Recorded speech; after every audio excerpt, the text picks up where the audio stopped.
हम बड़े फ़ख्र से कहते हैं ना, हमने खुद खड़े हो के सरसों का तेल निकलवाया है। जितना खालिस है उतना उसके अंदर रूसिक एसिड ज़्यादा है, विच मीन्स कि वो उतना कैंसरस हो सकता है। मोस्टली वेस्टर्न कंट्रीज़ जो हैं उसमें मस्टर्ड ऑयल को बैन कर दिया गया। आज से 5 साल पहले 10 साल पहले हम कहते थे अंडे की जर्दी मत खाओ, इससे कोलेस्ट्रॉल बढ़ेगा। हम कहते थे कोलेस्ट्रॉल बुरी चीज़ है। अब विद टाइम हमें पता चला कोलेस्ट्रॉल अच्छा भी है, कोलेस्ट्रॉल बुरा भी है। अंडे की जर्दी में ही सारे न्यूट्रिएंट्स हैं, अंडे की जर्दी नहीं छोड़नी। उस टाइम पे मैं पढ़ रही थी, मैं न्यूट्रिशनिस्ट भी नहीं थी, बट मुझे वो ज़माना याद है जब बड़े बड़े दानिश्वर भी ये कहते होते थे कि खाने में ऑयल मत डालो, पूरा खाना पका के एंड पे थोड़ा सा ऑयल डाल दो ताकि उसकी कुकिंग ही ना करनी पड़े। जब हम ऑयल को बहुत ज़्यादा पकाते हैं, जब उसमें से पटाखे सुनाई दे रहे होते हैं, तो उसके जो चेन्स हैं वो ब्रेक डाउन हो जाती हैं, जिसका मतलब है वो सैचुरेटेड फैट में कन्वर्ट हो गया। ब्रेकिंग न्यूज़, सरसों का ऑयल कैंसर का बायस है। क्या आप जानते हैं कि आपके किचन में एक जानलेवा बीमारी पनप रही है? डॉक्टर आयशा नासिर, जो मारूफ न्यूट्रिशनिस्ट भी हैं, उन्होंने एक तहलका खेज दावा कर डाला है। इनके मुताबिक सरसों का ऑयल कैंसर का बायस बन सकता है।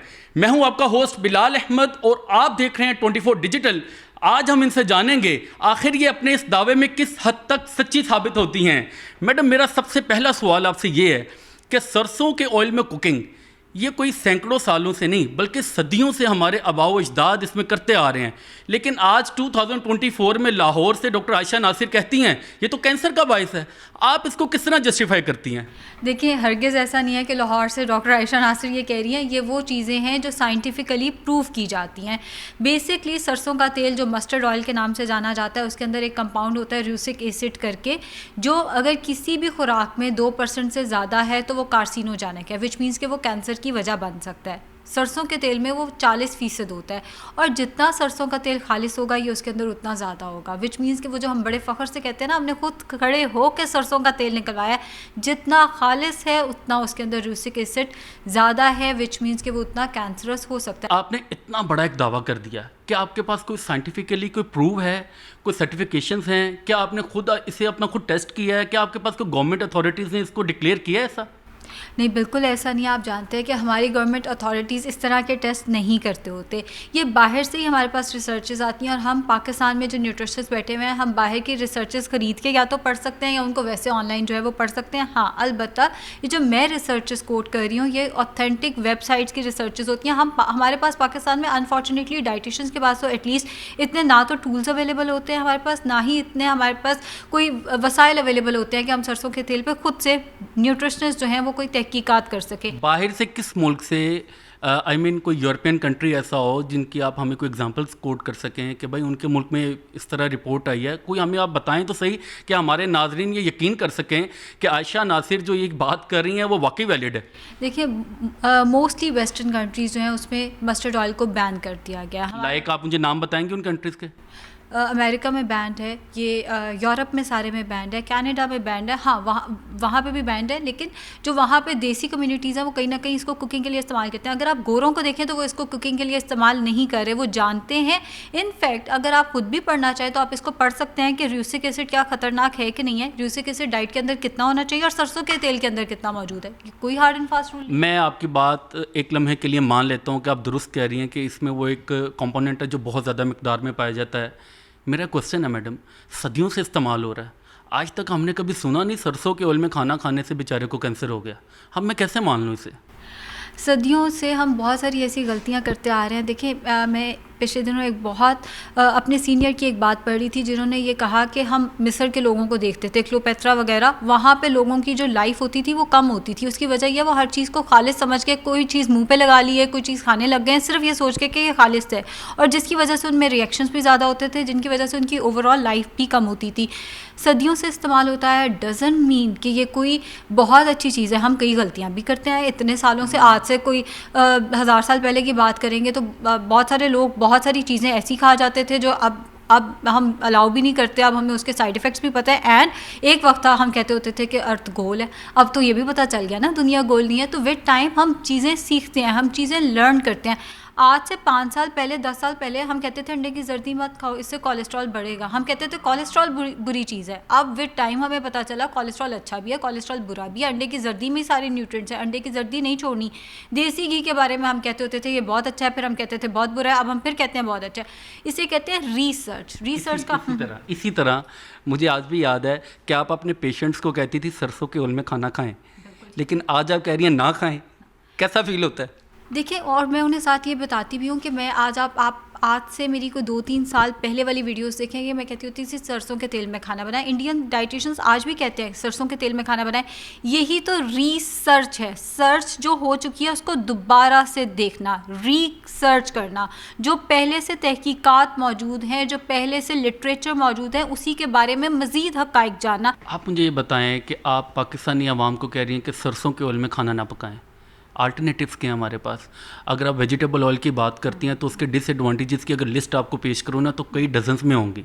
अगर मैं आपको ऑलिव ऑयल की तरफ आ जाऊँ तो उसमें भी आपको पता है काफ़ी मसाइल की एक लंबी लिस्ट है। तो क्या अल्टरनेटिव्स अवेलेबल है हमारे पास? Excess of everything is bad. जो हम कहते हैं वेजिटेबल ऑयल, भाई आप एक हद में रह के कोई भी चीज़ इस्तेमाल करेंगे तो कोई मसले मसाइल नहीं होंगे, अनटिल और अनलेस वो ह्यूमन कंजम्पशन के लिए ठीक नहीं है। जैसे ये मस्टर्ड ऑयल की हम बात कर रहे हैं। जहाँ तक बात है ऑलिव ऑयल की, मैंने इतने पढ़े लिखे लोगों को ये कहते सुना है कि जी ऑलिव ऑयल में कुकिंग नहीं करनी चाहिए, ये गलत है। ऑलिव ऑयल 2 तरह का होता है। जो एक्स्ट्रा वर्जिन ऑलिव ऑयल है उसका स्मोक पॉइंट 170 डिग्री है, 170 डिग्री से लेके 200 डिग्रीज़ के दरमियान, विच मीन्स कि उसको पाकिस्तानी या इंडियन लाइफस्टाइल में जो हम कुकिंग करते हैं olive oil, extra virgin olive oil इस्तेमाल किया जा सकता है। अच्छा, हम आम तौर पर अपने बड़ों से सुनते हैं कि जब आप कोई वाटर बॉयल करते हैं तो उसमें जो जरासीम है, जो बैक्टीरियाज हैं, वो किल हो जाते हैं, ख़त्म हो जाते हैं। तो आप नहीं समझते हैं जब एक सरसों का ऑयल एक ख़ास सेंटीग्रेड के ऊपर जब डिग्री पर गर्म हो रहा होता है, चूल्हे की आग पर तप रहा होता है, धुआं निकल रहा होता है, इवन उसमें से कुछ आवाज़ें आ रही होती हैं, तो उसमें जो मौजूद जरासीम हैं वो ख़त्म हो जाते होंगे? क्या ऐसा पॉसिबल नहीं है कि वो जो एसिड आप हमें बता रही हैं वो कंपोनेंट क्या पता उसकी एफिशिएंसी थोड़ी कम हो जाए? हरगिज़ ऐसा नहीं है। कंपाउंड इस तरह से ख़त्म नहीं होते, उल्टा जब ऑयल को आप जिस तरह से तपा रहे हैं ना वो तो जहर बन जाता है हमारे लिए।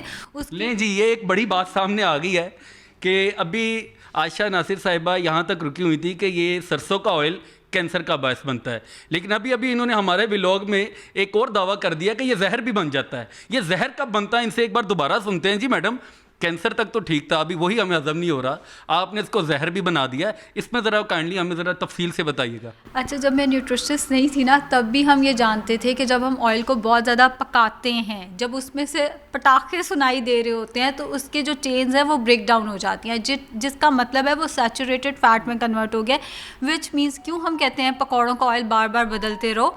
जितना ऑयल को आप तपाते रहेंगे, जितने उसमें से पटाखे आपको सुनाई देंगे, वो उतना आपके मुज़रे सेहत है, वो कोई अच्छी चीज़ नहीं है। ऑयल के अंदर आपको शायद वो ज़माना याद हो, अगेन उस टाइम पे मैं पढ़ रही थी, मैं न्यूट्रिशनिस्ट भी नहीं थी, बट मुझे वो ज़माना याद है जब लोग कहते होते थे, बड़े बड़े दानिश्वर भी ये कहते होते थे कि खाने में ऑयल मत डालो, पूरा खाना पका के एंड पे थोड़ा सा ऑयल डाल दो ताकि उसकी कुकिंग ही ना करनी पड़े।